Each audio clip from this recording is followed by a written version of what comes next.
আমি নুসরাত ইসলাম তৃষা, আমি বাগেরহাট জেলায় থাকি। আমি হচ্ছে যে সরকারি প্রফুল্ল চন্দ্র কলেজে একাদশ শ্রেণীতে পড়ছি। আমি hello.bdnews24.com-এ 8 বছর শিশু সাংবাদিকতা করেছি। এছাড়াও আমার যে আরেকটা পরিচয়, আমি প্রজাপতি স্কোয়াডের ফাউন্ডার। গত 2 বছর ধরে আমি প্রজাপতি স্কোয়াড নামে একটি সংগঠন পরিচালনা করছি।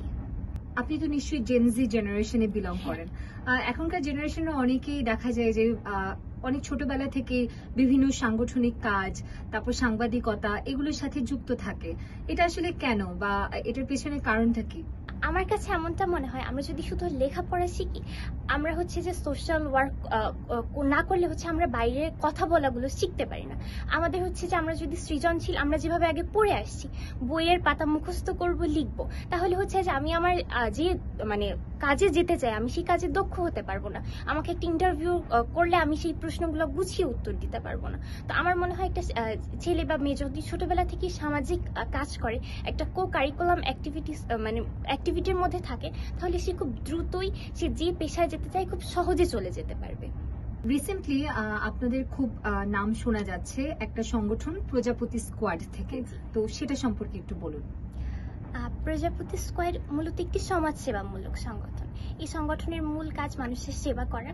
তো আমরা মূল যে বিষয়টা নিয়ে কাজ করি সেটা হচ্ছে যে আমরা বাল্যবিয়ে বন্ধে কাজ করি। আমাদের দেশের প্রত্যন্ত অঞ্চলগুলোতে এখনো বাল্যবিয়ে পুরোপুরিভাবে শেষ হয়নি। গ্রামের মানুষ বা অনেক যারা কম শিক্ষিত বা অনেক শিক্ষিত মানুষও আছে যারা মনে করে হচ্ছে যে মেয়েদেরকে বোঝা মনে করে, তাদেরকে দ্রুত বিয়ে দিয়ে দিতে হবে। এটার অবশ্য বেশ কিছু কারণও আছে, তাদের মধ্যে অনেক ধরনের ভুল ধারণা রয়েছে। তো আমার মনে হয়েছে যে আমি যদি মানে আমাদের দেশে যদি বাল্যবিয়ে বাড়তে থাকে, মেয়েরা যদি পিছিয়ে যায়, তাহলে আমাদের দেশও পিছিয়ে যাবে। তো সেই চিন্তা থেকেই মনে করলাম যে বাল্যবিয়ে বন্ধে আসলে আমাদের কাজ করার দরকার, এবং আমি একা যদি কাজ করি তাহলে আমি সবাইকে সচেতন করতে পারবো না, আমাকে টিম ওয়াইজ কাজ করতে হবে। তো এজন্য আমরা প্রজাপতি স্কোয়াডি শুরু করি, এবং আমরা স্কুলে গিয়ে, গ্রামে গ্রামে গিয়ে একটা স্কুলে যাই, একটা প্রত্যন্ত অঞ্চলের স্কুলে যাই, আর সেখানে গিয়ে মেয়েদেরকে সচেতন করি, ছেলে মেয়েদেরকে সচেতন করি যে তোমরা বাল্য বিয়ে করো না। বাল্য বিয়ে করলে আসলে কি কি সমস্যা, বাল্য বিয়ে করলে কেন হচ্ছে যে অল্পতেই মেয়েদের লেখাপড়া বন্ধ হয়ে যায়, বাল্য বিয়ের কি কি ক্ষতি। তো সেভাবে তাদেরকে জানিয়ে আমরা একটি প্রশ্ন উত্তর পর্ব খেলি, যেন তারা বাল্য বিয়ের সব কুফলগুলো বুঝতে পারে, তারা যেন সব বিষয়গুলো মনে রাখে, এবং তাদেরকে দিয়ে শপথ করাই যেন তারা তাদের সমাজের একটি বাল্য বিয়েও না হতে দেয়। তো এভাবেই আমরা কাজ করে আসছি। প্রশ্ন উত্তরের কথা বলছিলেন, এটা আসলে কিরকম হয় এই সেগমেন্টটা? একটা মেয়ের কি কি সমস্যা, দেশের কি কি সমস্যা, সে শারীরিকভাবে ক্ষতিগ্রস্ত হচ্ছে, মানসিকভাবে ক্ষতিগ্রস্ত হচ্ছে, এগুলো তাদেরকে জানে। এরপরে জানি যে তারা বাল্য বিয়ে কিভাবে বন্ধ করতে পারবে। আমরা তাদেরকে বলি যে তোমরা কোনো একটি মেয়ের বাল্য বিয়ে হতে যাচ্ছে এমনটা শুনলে তোমরা তাদের অভিভাবকদের বোঝাবে যেন তারা বাল্য বিয়ে না দেয়। তারপরে হচ্ছে যে তোমরা তাদের পরিবারের সঙ্গে কথা বলবে, যদি তারপরও মনে হয় যে তারা কথা শুনছে না, তো তখন তোমরা স্থানীয় প্রশাসনকে জানাবে কিভাবে তোমরা বাল্য বিয়েটা বন্ধ করতে পারবে। সবকিছু বলার শেষে, একদম শেষে আমরা হচ্ছে যে তাদেরকে আমাদের কথা থেকেই কিছু প্রশ্ন করি, যে বাল্য বিয়ের বয়স সীমা কত, বাল্য বিয়ে শুনলে তোমরা কি কি করবে, কোন নাম্বারে কল দিবে, এইগুলা প্রশ্ন করি। এবং যে ফার্স্টে হাত তুলতে পারে, আমরা তার কাছ থেকে যে সঠিক উত্তর দেয়, আমরা তাকে একটা গিফট দিই। তাদেরকে হচ্ছে যে মানে তার কি কি উত্তর আমরা তাকে আবার মাইকে এনে বলাই, যেন সবাই জিনিসটা মনে রাখে এবং হচ্ছে বাল্য বিয়ে বন্ধে কাজ করে। এই পর্যন্ত কি কোনো বাল্য বিবাহ বন্ধ করতে সক্ষম হয়েছেন, বা এরকম কখনো সিচুয়েশন এসেছে যে কারো বাল্য বিবাহ হচ্ছে, আপনারা ওখানে যে বিয়েটা বন্ধ করে দিলেন? আমরা এখন পর্যন্ত যে বাল্য বিয়ে হচ্ছে আমরা সেখানে গিয়ে বাল্য বিয়ে বন্ধ করেছি এমনটা করতে পারিনি। তবে এরকম শুনেছি যে মেয়েটা হচ্ছে যে বাল্য বিয়ে তাদের পরিবার দিতে চাচ্ছে, সে বলতেছে যে বিয়ে করব না, আমরা হচ্ছে যেখান থেকে শিখেছি বাল্য বিয়ে, আমরা বাল্য বিয়ে করব না, আমরা হচ্ছে যে দেশের মানুষের জন্য কাজ করব। তারা হচ্ছে যে এখন দেখা গেল তাদের বয়স 18 বছর হয়ে গেছে, বা তারা হচ্ছে সেই বিয়েটা করে নাই। তো আমার কাছে মনে হয় যে আমরা যদি বিয়েটা ঠেকাইও, তাহলে আমার কাছে এরকম মনে হয়েছে, আমি অনেক জায়গায় দেখেছি অনেকে বাল্য বিয়ে ঠেকাতে যায়। তো আমার কাছে মনে হচ্ছে বাল্য বিয়ে আমি ঠেকানোর পরে হয়তো বা 2 দিন পরে শোনা গেছে কি যে গ্রামে গিয়ে তাদের খুব গভীর রাতে বিয়ে হয়ে গেছে।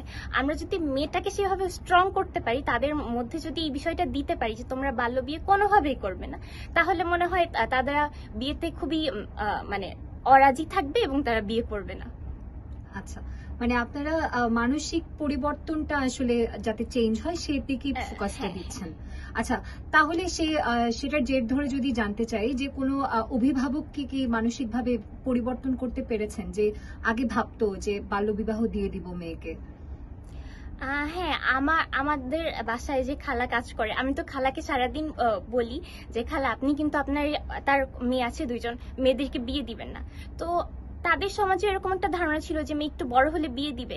তো আমি দেখতেছি যে খালা তার মেয়েকে সাইকেল কিনে দিচ্ছে, বলতেছে এখন তো মেয়েরা সবকিছু পারে, তোমরা কত কাজ করতেছো। মেয়েকে হচ্ছে যে সে সাইকেল কিনে দিচ্ছে, অন্য মেয়ে হচ্ছে কি হবে সেই বিষয়ে সে তার 2 মেয়েকে সে লেখাপড়া করাচ্ছে। তো আমার কাছে মনে হয় আমরা যেভাবে কাজ করছি এতে হচ্ছে যে বাল্যবিয়ে আস্তে আস্তে বন্ধ হবে। এখন পর্যন্ত আমরা গত 2 বছর আমরা বিভিন্ন স্কুলে ঘুরে ঘুরে ছেলে মেয়েদেরকে সচেতন করছি। আমাদের নেক্সট সপ্তাহে প্ল্যান আছে যে এখন থেকে আমরা স্কুলে যেমন যাব, আমরা একটা গ্রামে গিয়ে অভিভাবকদেরও ডাকবো, তাদের সঙ্গেও আমরা হচ্ছে যেভাবে গেম খেলবো যেন তারাও হচ্ছে যে তাদের মেয়েকে বাল্যবিয়ে না দেয়। কারণ আমার কাছে মনে হয় বাল্যবিয়েটা আসলে ছোট বয়সে মেয়েদেরকে দেওয়া হয় বেশিরভাগটা অভিভাবকের ইচ্ছেতে। আপনি তো অনেক ছোট এখন, আপনি নিজে মানে মাত্র ইন্টারে পড়ছেন। তো এই ছোট বয়সে আসলে এত কিছুতে জড়িয়ে যাওয়া, পড়ালেখায় আসলে এক্ষেত্রে কি আপনার হ্যাম্পার হয়েছে কখনো? হ্যাঁ, পড়ালেখা যে আমি যে খুব ব্রিলিয়ান্ট স্টুডেন্ট, আমি খুব ব্রিলিয়ান্ট স্টুডেন্ট ছিলাম না। আমি কোনোদিন স্কুলের এখন থেকে ফার্স্ট সেকেন্ড থার্ড হইনি। আবার আমি যে কখনো খুব লাস্ট হয়েছে, একদম লাস্টের দিক থেকে আমার নাম্বার ছিল না। আমার রোল হয়েছে কত, মানে আমি যখন 9-10 পড়তাম আমার রোল ছিল 10, 12, 14। তো আমার ফ্যামিলি থেকে এটা আমি অবশ্যই আমার ফ্যামিলির প্রশংসা করব যে আমার মা সবসময় আমাকে অ্যাপ্রিসিয়েট করেছে যে তুমি যদি জিপিএ 5 পেয়ে তুমি গ্রাজুয়েশন কমপ্লিট করার পরে সব জায়গায় অনেক ভালো রেজাল্ট করার পরে তুমি যদি চাকরি না পাও, তার থেকে তুমি একটু খারাপ রেজাল্ট করো, তুমি একটা ভালো পজিশনে যাবা, আমরা সেটাই তোমার কাছ থেকে চাই।